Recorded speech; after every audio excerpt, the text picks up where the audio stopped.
Hey everybody, welcome to this week's Q&A. It is Thursday late morning. I wanted to record this now just because I had other stuff scheduled for tomorrow and because I like making sure I get these out on time. I would also like to apologize for my voice. If anybody follows me on social media, you saw that I was screaming my face off at the Killswitch Engage show a couple days ago in New York City, so I mostly lost my voice, but I'm going to try my best to croak my way through this. And anybody that doesn't know, I am a massive fan of heavy metal. It's basically been in my veins since birth, and I've been following the band Killswitch for a while, and I even put something up on social media. I saw them the day they got signed by Roadrunner Records, coincidentally, back in 2002.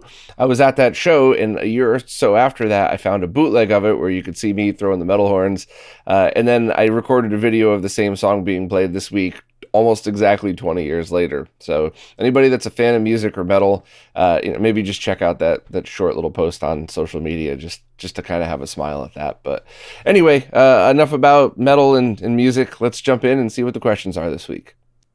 First up, Cam said they're gearing up for a home arcade cabinet project. They've got all the internals figured out, but they're curious if myself or anyone else here is aware of a great cabinet manufacturer.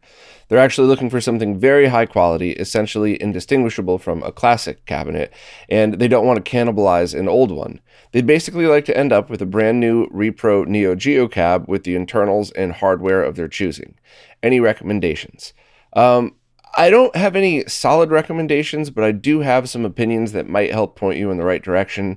First and foremost, if you're keeping it CRT based, repurposing an older cabinet would be fine because you're not making any permanent changes to it, especially if you found something like a Neo Geo Big Red that was already a little banged up and maybe it could use some restoration anyway. If you're keeping it CRT based, you could use your Mister, your Raspberry Pi, or your PC, or whatever other JAMA solution that you're using. You could just mount that right inside and there really won't be any permanent damage.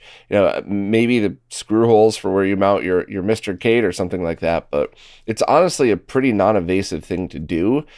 But if you're looking to do an LCD-based mod, or if you're looking to do something totally different, I completely understand. I did talk to a distant relative of mine he's not just a carpenter. He's one of those people that, like, even if he's just building something basic, it still comes out either looking like a flawless factory cut or a piece of art. One of those people that just, with a hammer, nails, and a saw could make whatever he wants. And I asked him about making some of these a few years ago for different purposes. I was actually hoping for a half-height one that you could put a PVM in and have it look like an arcade, but it actually is based off a PVM. And he basically said that you could find anybody like him who's good at this stuff. And if you're buying multiple, so if you and your friends all kind of chipped in, it would be much cheaper because the very first one they made would take a lot longer time because you got to measure everything out, double check that everything's going the way you want. But they could actually make you something that's pretty amazing and high quality and probably would be, it would probably be a little bit too fancy, but you could definitely do that if you found somebody willing to. There's also some people that I've seen on Craigslist that do that as well, where that's their business, is they basically build new arcades to look like old ones. In fact, there was one that I kind of ignored for a while because I thought they were gutting all of these old arcade machines and sticking LCDs in them, and it turns out they're making everything from scratch. So I'm very happy I didn't talk shit publicly about them or anything like that. And I mean, it's basically their business of just making these. So I would kind of search around. I would kind of figure out locally to you where you are. I guess Facebook groups are good for that. Those are usually just, my experience has been pretty negative, mostly troll farms. So take a deep breath. Try to find a local Facebook group that isn't toxic and find somebody selling those. But I would really love to hear other people's opinions on this. Are there people around the world that make these and ship them? Obviously, you wouldn't want to ship something from Europe to the US or vice versa that's this size, but you could probably get away with doing some kind of different kind of shipping in the US and it wouldn't be too bad. So I don't know. What is everybody else's thoughts on this? I would love to hear names of people that are very good at this and have a good reputation. I certainly know a bunch of different people that do control panels, so where your arcade stick and buttons go, but not full arcade machines. So I'm going to turn this question over to the community, but I did definitely want to share my thoughts on repurposing old machines, because you could totally do it in a way where it's like a no-cut mod for an arcade machine, I guess is a dumb but accurate way to describe it. One more from Cam. They just finished building a custom arcade stick, and they'd like to connect it to original consoles. Am I aware of any zero latency connectors for using controllers other than originals on the original consoles? Yes, so Brook makes a few. MCChthulu is another one. And I know I'm saying that word wrong. I don't think I could say the real pronunciation of it. There's a few out there. None are zero, but they're very, very low latency. I think the laggiest one is like 2.5, 3 milliseconds on average, which is not detectable at all.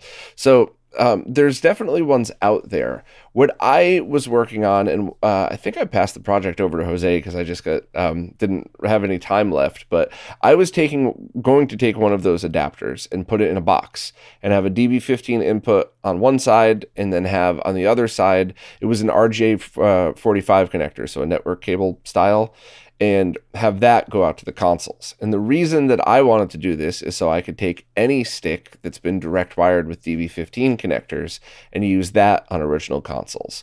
But if you're specifically only going to build one or two, it would probably be easier overall to include that functionality in the stick. For me personally, I have a whole bunch always coming through here that I use for testing, so having one external box would have been a better idea. So either way, you could do it however you would like, but I would just look into those solutions. Brook is known to be a good brand. I had great luck with MCChthulu, but they're very hard to find. So I would definitely try those and report back and see what you think. But also, I would love to see somebody make those adapters and sell them externally. I would love to just be able to buy a box that's DB15 in, RJ45 out, and that's it. And then just be able to use these wired up without having to do anything other than plug some cables in. But hopefully that points you in the right direction. Marcello Medini said, "Hi Bob, hope life in the burbs is everything you dreamed of and more. I missed New York City so much. It just strangely felt like home the moment I moved there. I'd been going there since I was a little kid anyway, but still, I really miss it. I miss the energy. I miss my friends. But one giant advantage of the burbs is sitting right behind me. And I'll have more info on that in a bit. I want to finish up the room a little bit more, but yeah, so I guess they each have their ups and downs. But anyway, to your actual question, they got a Geo AES motherboard version 3.6 and just picked up a SCART cable with the stereo 3.5mm jack that plugs into the headphone jack in front to get stereo audio. However, they get no audio, just normal buzz, either with the SCART cable or normal headphones. Good troubleshooting. They only have one game, Samurai Spirits. Is it possible that the game doesn't output stereo, so nothing would be sent to the headphone jack, or is it likely there's an issue with the audio jack? They see reports mostly of the opposite audio only from the headphone jack, not multi-out. So reports of the opposite. No audio from the rear port, but yes from the front port. They'd like to test with another game, but obviously it's hard and pricey to find AES games. So excellent troubleshooting. My guess is it's a problem with the console and the headphone port. It could possibly be something with the game, but the fact that you were able to try it with both, then I think, I mean, try it with normal headphones as well, means that it's not your cable, and it's really pointing at that point to the console. I don't have an AES here. It's actually with a friend having a top secret mod done to it, which hopefully with the part shortage, maybe it'll be out in the next 5 years. Who knows? But so yeah, my guess is it's the AES. Now the 3.6 is also the motherboard revision with a ton of interference on it that could be very easily fixed by creating a bypass that also disables composite video, which I hate doing. And for me personally, just my opinion, Neo Geo is an arcade machine that's meant to be played in RGB, but I still hate removing the functionality because I imagine there's going to be some time where it would be fun to connect it directly to a TV with composite. So my only point in saying that is if you're going to have this thing repaired or you're going to try to repair it yourself, you might want to consider doing that mod, and it is fully reversible. You do have to cut some traces, but you could also repair those traces fairly easily. So unless having a flawless motherboard is important to you, which if it is, totally cool, I would consider having this motherboard looked at, repaired, and maybe have that bypass done as well.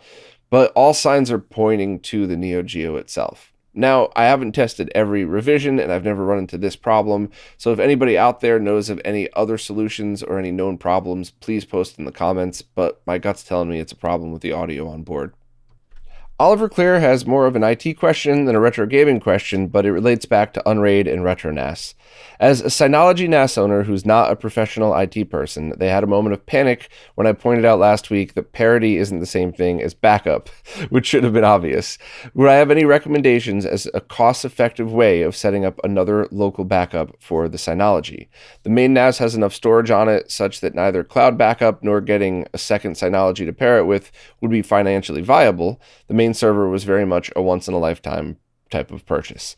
Yeah, so there's a few different things. I have trust issues, so please keep that in mind as I'm answering this, but there are some online storage-based places where you could upload all of your data, and it's very expensive to keep it there, but they start to charge a lot when you download your files back from them. So if you need it as an emergency storage type of thing, it's a reasonable monthly cost to keep it there, but once you start using their bandwidth, that's when they start charging. So it's kind of fair, but you're also relying on another company to both protect and keep your data, and you're also hoping that that company doesn't just go out of business one day. So once again, trust issues, so keep that in mind. Another great way to do things is to get older hard drives that you may have been upgraded from, or just single USB hard drives and back it up to that. So you could do something like, pick up an 8 terabyte and copy everything over from one folder. So I have my music, my movies, a retrorgb folder, which is the biggest by far. So you could just kind of do a search and figure out, folders A through N will fit on this drive, M through P will fit on this drive, and some folders you might have to break up to multiple, but that is the easiest and cheapest way to do it on a budget. Obviously, the easier way to do it would be to buy a second NAS somewhere and clone them to each other. But I do also like having separate external drives, because then you could leave them off-site, because, I hate to talk anything negatively like this, but what if a meteor hit your house while you weren't home? So you kept your life, you kept your family's life, but your computer and all of your data is gone. Having your backups at somebody else's house is a big help. So I do have a couple of fellow nerd friends that I keep backups there just to have. And I'm sure some at this point are years old and useless, and I probably should repurpose that drive. But having an offsite backup is kind of a neat thing. Also, since we're talking about this, one thing I completely forgot to talk about in the RetroNAS video and in somebody's question from over the past couple of weeks was external RAID boxes.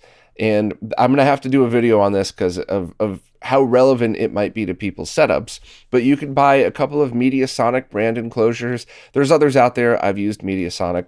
I'll leave links to these if anybody's interested, by the way. You set up hardware RAID on them. So for example, if you wanted two 12 terabyte drives, you could put it in one of their less expensive enclosures. It's like $80 for the enclosure. Set the RAID to RAID 1, and that's a parity backup of itself. So two 12 terabyte drives, you only get 12 terabytes of storage, but if one of the drives dies, then the other one retains it, and you could just replace it for another one. On the flip side, they have 4-bay enclosures that could do RAID 5, which means it's the same thing as your Synology, where you could have all of the drives show up as just one large drive, and if one of them dies, you could pop one out and pop another one in. Now, why is this relevant to any of the stuff that I've been talking about? You could take all of those and connect it to the USB 3 jack on a Raspberry Pi and start with that. And if that's all you need, cool. Now you have a large storage for a fraction of what it would cost to buy a full NAS setup. But if someday you go, you know what, I really like this is cool, but I want to move it to a different type of setup. I want to have a more powerful PC with it. All you have to do is then connect that same enclosure via eSATA, or I guess USB 3.1, but eSATA with a port multiplier card in a bigger PC, and now you have the same data and the same RAID array, but just with a more powerful host. So not at all applies to your question, Oliver. Your Synology NAS is totally fine. I just wanted to put that info out there for anybody else that's interested.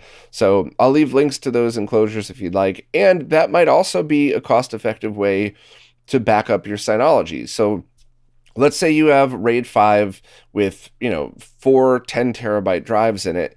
So you're really running 30 terabytes of storage. You could do something like take two 12 or 16 terabyte drives, run them in RAID 0. So now you're doubling that space, and put them in one of these MediaSonic enclosures, back up your Synology to that, and then put that offsite or in a fireproof safe or something like that. So, hopefully all that made sense. Please let me know if I just overcomplicated things.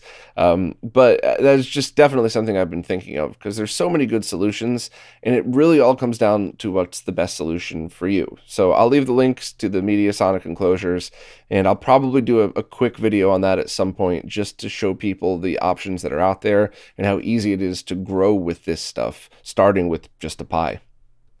Jared Breland had a question about the new ads on the podcast feed.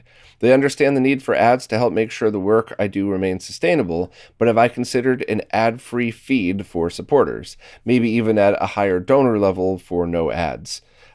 Yes, it's something I think about all the time and something I would like to implement, but it's not as easy as it sounds, both in the work that it would take, as well as the repercussions behind the scenes for stuff like that.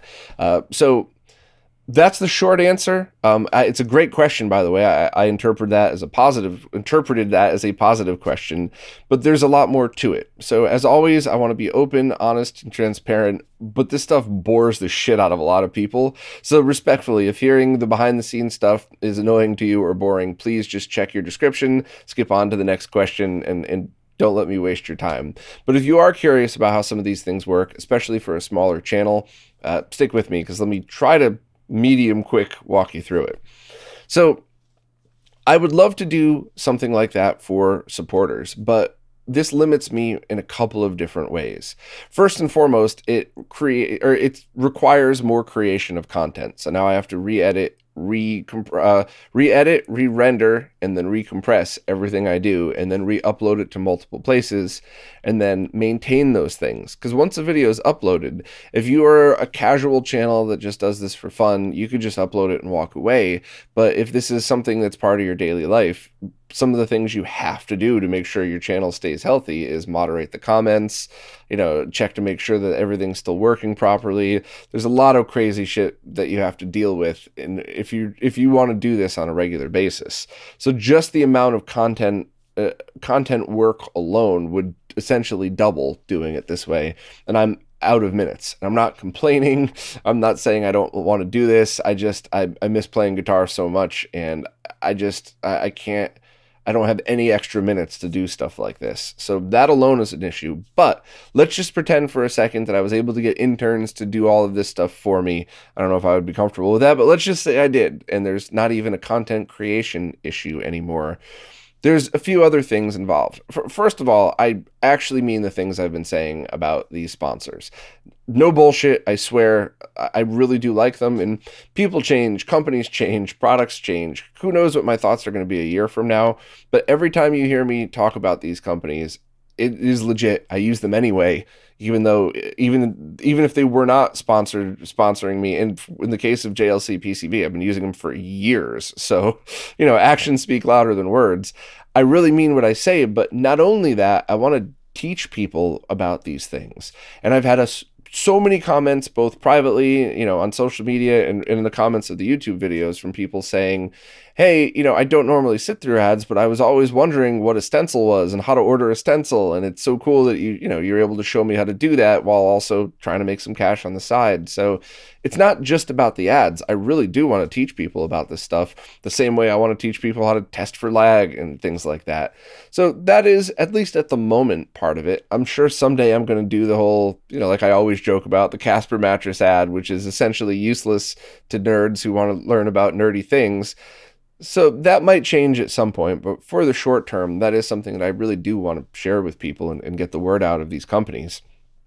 But also how the algorithms work and how you're able to maintain multiple channels for this gets really complicated. So let's just say, for example, I had 1 million followers.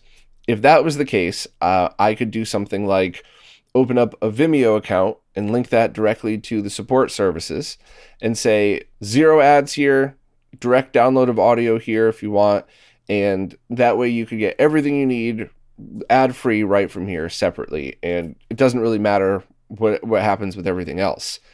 At such a small following, if I take 10% of my views and put that on a different platform, that kills me even more in the algorithms than I already am, because I don't really play to the algorithm. I play to the content that I want to deliver to all of you. So it's another nail in the coffin of making sure I never get promoted, which means no chance for more sponsorships, no chance for more learning about new products in order to review and then teach all of you about. So it's, it really does hurt things more than you would expect when you're on a smaller level. On a bigger level, sure, I would absolutely love to do that.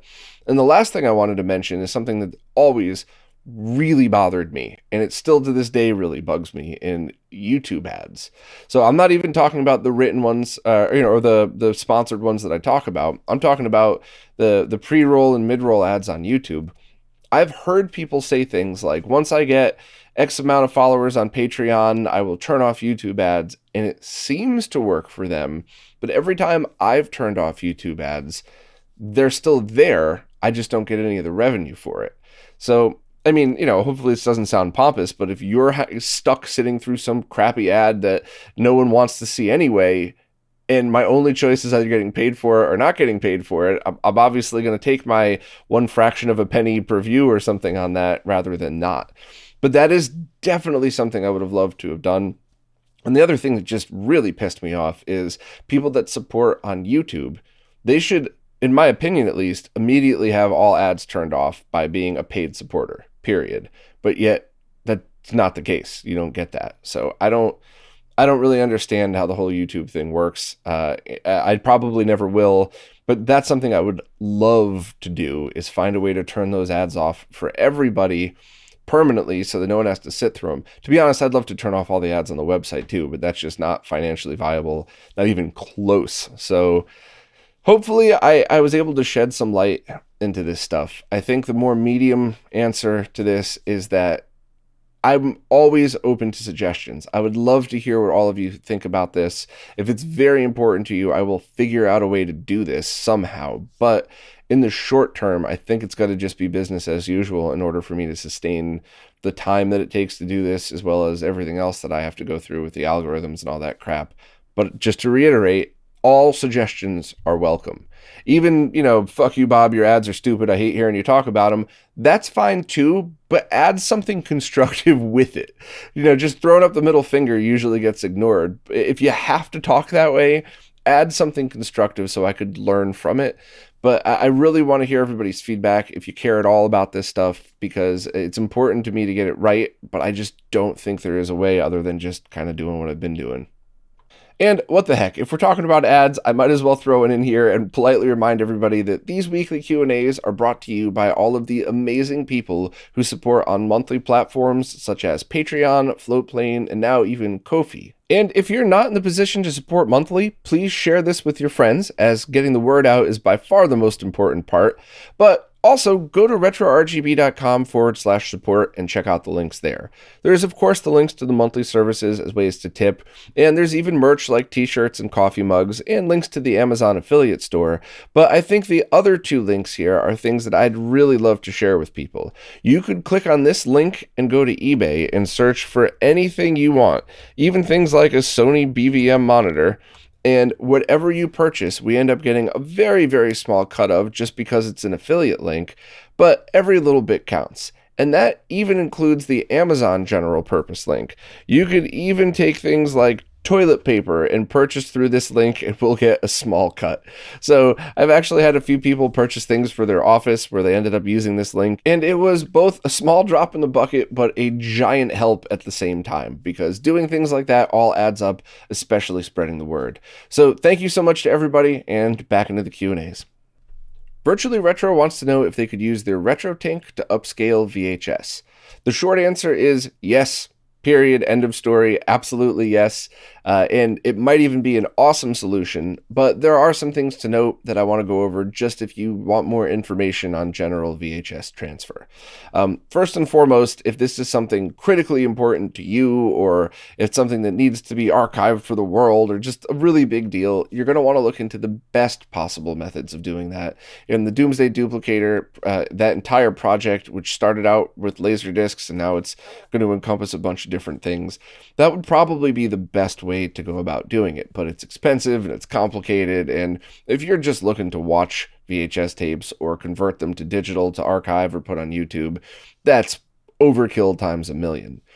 Also, in the same vein of things like that, there are many deinterlacing methods that are out there that are designed for video content, whereas the RetroTINK 5X or all of the RetroTINK products is designed for video game content.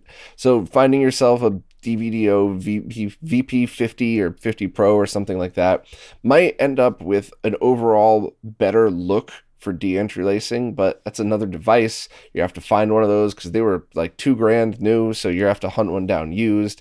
And overall, it might be overkill for what it is that you're trying to do.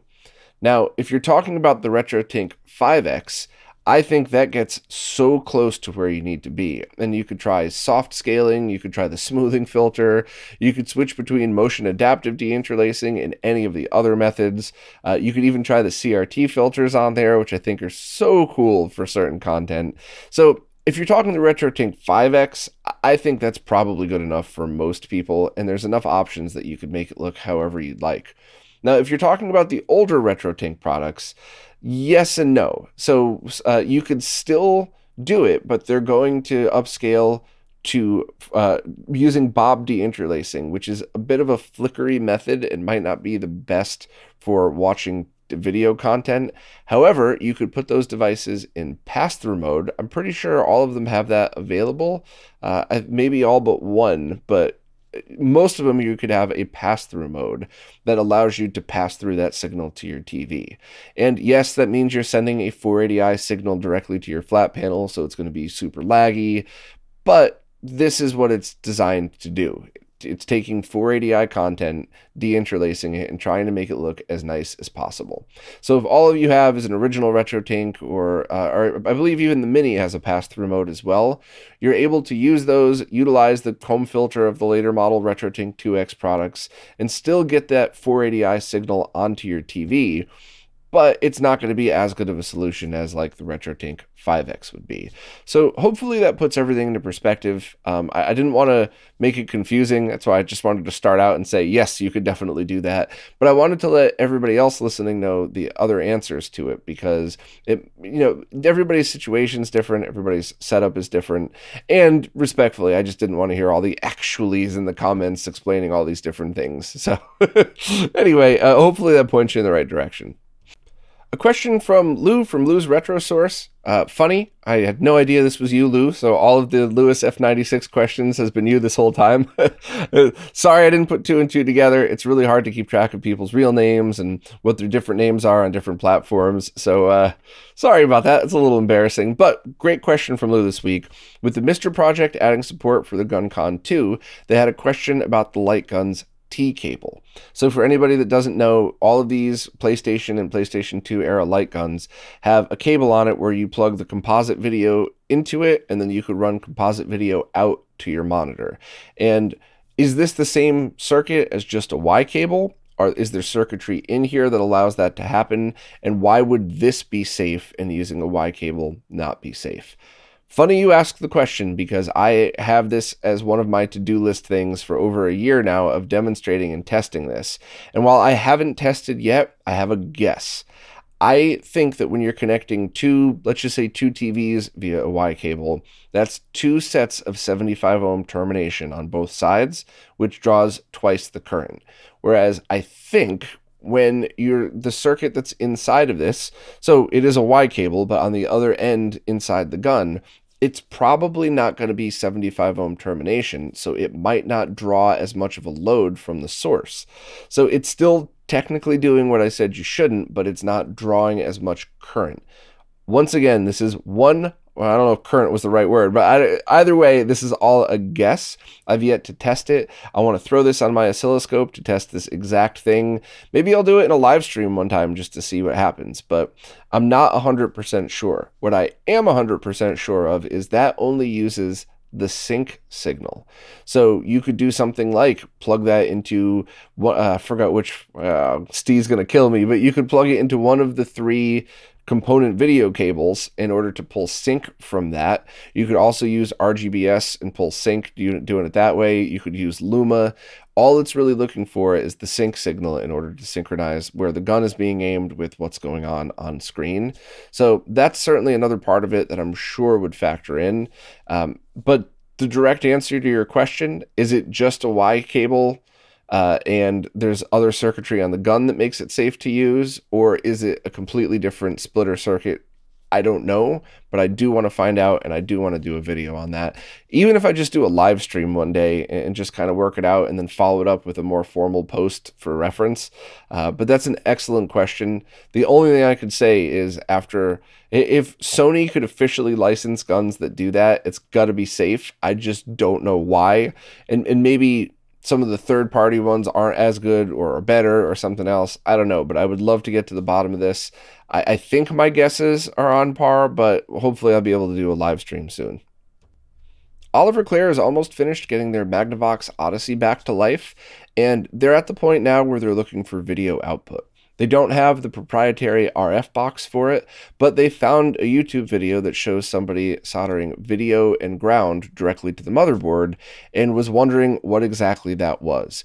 Now, I don't know pretty much anything about the Magnavox Odyssey. I've seen them in person, but I've never modded one or worked on one. But my strong guess is one of 2 things are happening. It's either generating composite video on the board, and then that external RF box is turning it to RF, or it's some kind of weird mod that's being done where they're pulling RF using just a RCA connector and modulating it elsewhere. So what you would need to do is figure out exactly how that board works. I'm sure there's forums and posts somewhere out there. Hopefully someday all this info could be compiled into the wiki too, but you're going to want to find out exactly what is being done and what that signal is. So it is totally possible that you could just pull composite video. It's also possible that you could do that with the small circuit that this person in the video that you showed was skipping. And that's kind of the way it is for like Atari 2600, and I think you could wire it directly, but it doesn't look right, and it's not a safe circuit, so you got to add a couple of things to it, and then yes, that becomes a perfectly usable composite or even S-video circuit. So I would look into that, and that's something that I would strongly recommend, because messing with older RF boxes, if you're already going through the trouble of restoring this console, soldering 2 wires, even if you broke that out externally and made a little box so you didn't have to mod anything on the inside, you certainly wouldn't have to cut the plastic for any of this. That might be better. You'd also have to worry about picking up audio somewhere. So I would kind of look into that to see what this person's doing first. You might be lucky. You might be as easy as just, soldering 2 ground wires and then one for audio and one for video and having yourself 2 RCA connectors. But there's usually a little more to it than that. It could just be that they're pulling the RF signal out and breaking it out to a different switch box type of thing. I've seen that plenty of times before too. So I would just do a little more research. And if anybody has links to good Magnavox Odyssey mods, please post below. I would really appreciate it. And it's certainly info that we need to have compiled. Monty wanted to follow up with a discussion that we were having here about Extron 201 RXI boxes and how some tend to be noisier than others. And Monty confirmed that there seem to be 2 types of power boards inside, a newer looking green one and an older looking yellow and white one. And the older ones were producing a wavy noise on their CRTs. They were able to find another Extron box with a compatible power supply with the same hole spacing and everything, swap it over, and the noise followed the power supply, or lack of noise followed the power supply. So it's great that you found that out, but the one thing that I'm still wondering is, why is there noise on that power supply? Was it a poor design, or is it that the older power supplies had older components that are just dying before the other ones. So if you were to take those older power supplies, replace all the caps, and then look at the power components on it and potentially replace that too, is that it? And is that a fix from the factory problem, or is that a fix from an aging component? So that's something where you could be chasing the dragon at that point, but I'm just kind of curious to see, is it really that the Extron 201 RXIs had a bad revision, or is it just that these things are all aging and we're going to have to deal with all of that? I can't remember if you said you'd already tried replacing the capacitors on them, so maybe just chime in with that if you don't mind. But definitely great research and something that I'd like to know for myself, because I've absolutely had noisy RXI boxes, and I've also had them that worked perfectly and were just a really great addition to my setup. So thanks for doing the research. Andrew Fiore wanted to follow up on a question they'd asked about the Klein convergence gauge for CRT calibration. They bought a set of jeweler's loupes as an alternative, and they had a claimed 5x, 10x, 15x, and 20x magnification. The 10x and 15x work well enough to do calibrations and were tested across a handful of monitors. So that's great feedback. To go back to the beginning for a second, Andrew originally wanted to know, do you need very specific glass and tools to be able to look directly into something like a BVM's tube and calibrate the convergence in the geometry that way? Or could you just use a really high quality, meaning not a cheap dollar bin one that magnifies up to 10x and 15x to zoom in that way and check it out? And it looks like Andrew just confirmed that the jeweler's loupes should be just as good. I kind of suspected that. I didn't want to give a solid answer without doing it myself. So that's a cool trick. If you want to look at your BVM and get into all of the different calibration points, you could just get, an inexpensive jeweler's loupe, kind of zoom in on that and use that to kind of figure out how to do all the calibration. It's a lot of work though. I mean, you're in for a day's worth of work if you're doing that. So more power to you if you have the patience for it. But if you do, you'll end up with a pretty damn good calibrated BVM. Outers Evan has a question that I'm going to need a Linux expert to help me answer, but I can get you completely teed up, and hopefully it's just a copy and paste of line and code or something like that. But Outers Evan has an UnRAID server that they're using, and they want to create a virtual machine in order to run RetroNAS. Now, I believe there's going to be Dockers and installers available for this at some point, so that will be an easy way to do it in the future. But for right now, to run RetroNAS on UnRAID, the best thing to do would be to create a folder on your UnRAID array just called, I don't know, RetroNAS VM share, whatever, call it anything, and then create a virtual machine using Debian and go in and map that shared drive as if it was a drive in the virtual machine. So if you're kind of a beginner and not good with the command line, I believe you could use the GUI-based version of Debian, which, now you're going to use some extra CPU cycles, but you'd soon hopefully be able to upgrade to a different version of this anyway using one of the UnRAID installers that aren't yet available. So you could do it that way. You could just map the drive or map the share as if it was a drive. And the only thing to note is if you do it that way, it's going to look to the virtual machine as if you're mapping it over the network, but you're going to be using the bridged virtual network card to do that. So when you're transferring stuff, it's not going from the UnRAID server to your router back to the virtual machine. It's the same as a local copy. You're not losing any speed. So doing it this way, when you access your files from the network, you wouldn't go to the UnRAID RetroNAS virtual machine share. You would go to RetroSMB or any of the RetroNAS shares that virtual machine creates in order to get the benefits of all the symlinks and all of the different protocols and stuff like that.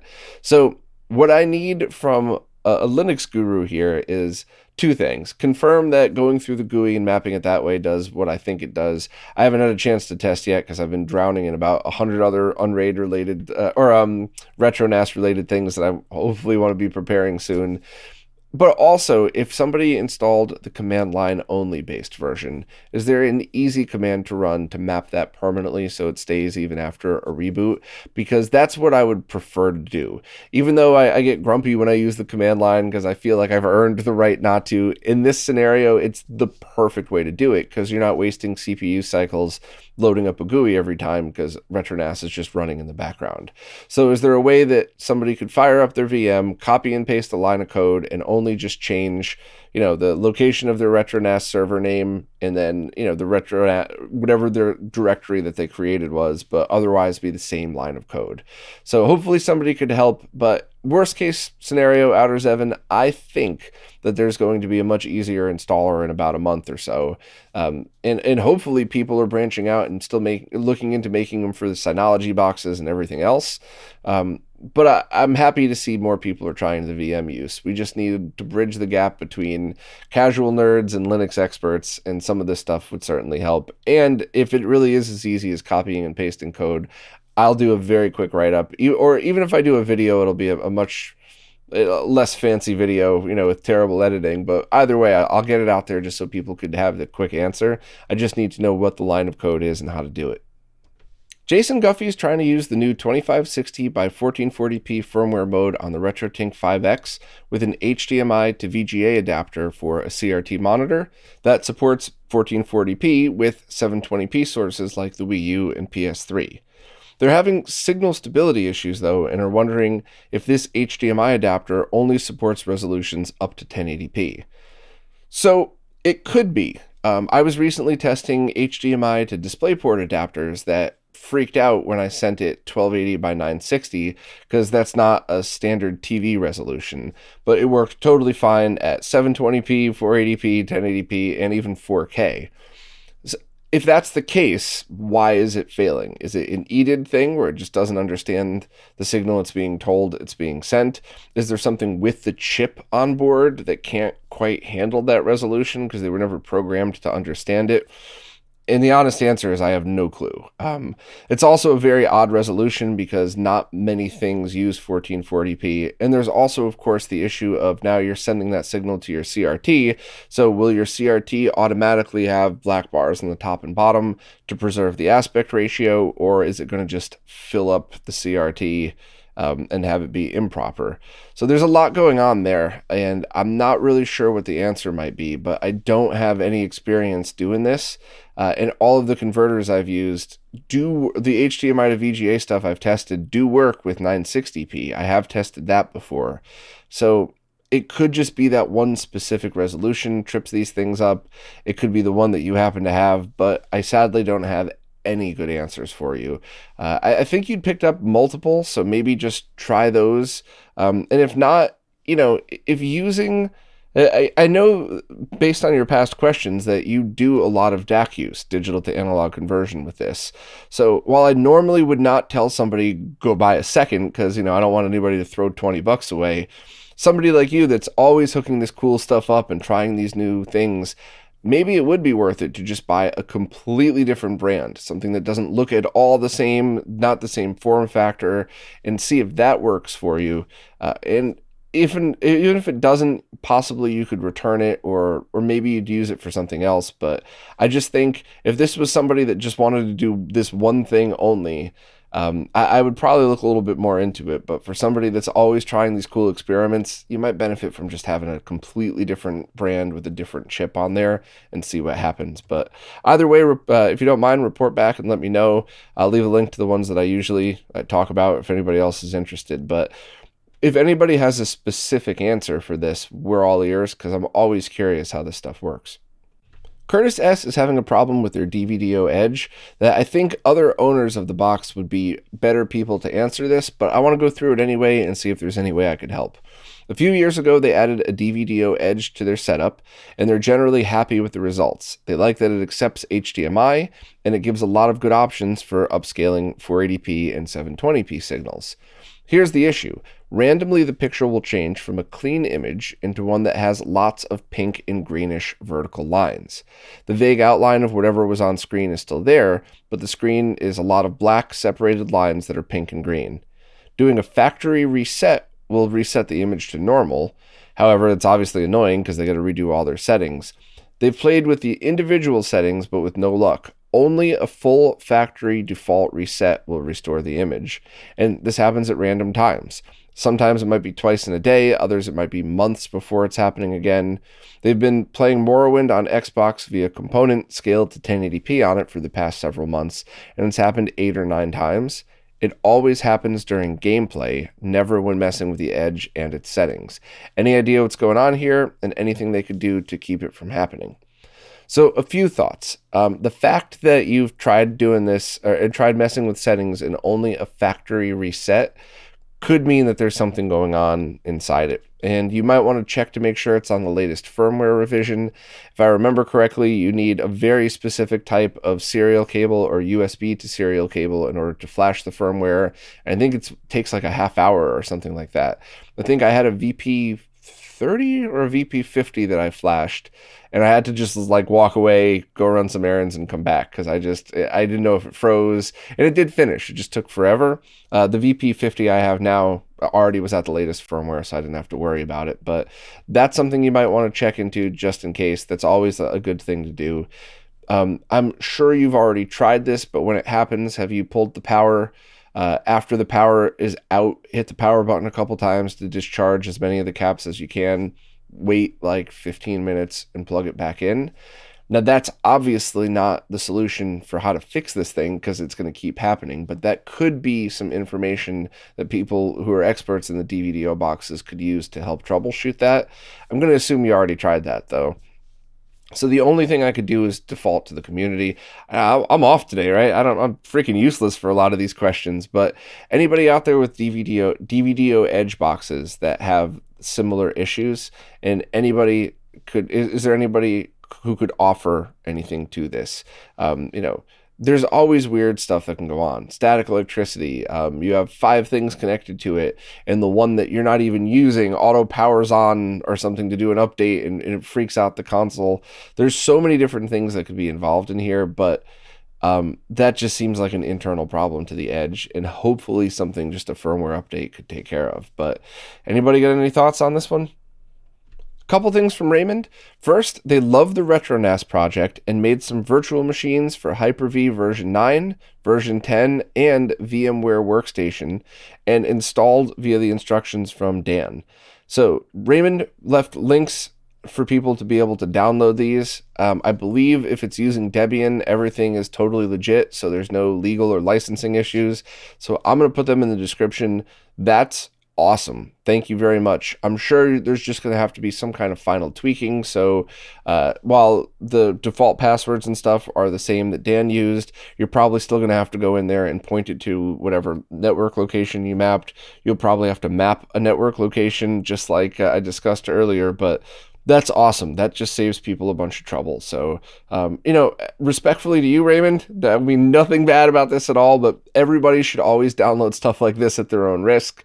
There's all the same concerns involved whenever you download something, but a virtual machine being installed on your computer is one of the safest that you could do because it's in its own little box. So try at your own risk, but I think it's awesome that Raymond did that. So thank you very much. Also, a question. They have an arcade cabinet with a Pandora Box JAMA edition installed. They bought it so they could, in the future, replace it with a Mister. Is it easy to swap out the Pandora and JAMA-compatible Mister? What do they need in terms of buying hardware and settings or installation? The Mister is really hard to buy at the moment, but they hope they're able to in the future. So, as long as it's an actual JAMA Pandora's box with the standard JAMA connector on the side, you should only need to be able to unplug that, plug in the whatever JAMA Mister solution you choose, and then worry about wiring buttons 5 and 6 if you have a 6-button setup. That should be it. And in fact, you should be able to just plug that sucker in and start playing up to 4-button games with really not much configuration other than default button mapping the same way you would anytime you plug in a new controller on Mister. So it should be really easy, but there's also things like if you check out my mini Mr. Cade video, that shows how the original power supply made me nervous, so I wanted to put a better power supply in it. It also showed how I wired up some of the extra kick buttons. I decided to change the control panel. So, the short answer is you should be fine. The long answer, medium answer is watch that mini Mr. Cade video again and double check that there's nothing there that you might think applies to you, but it should be okay.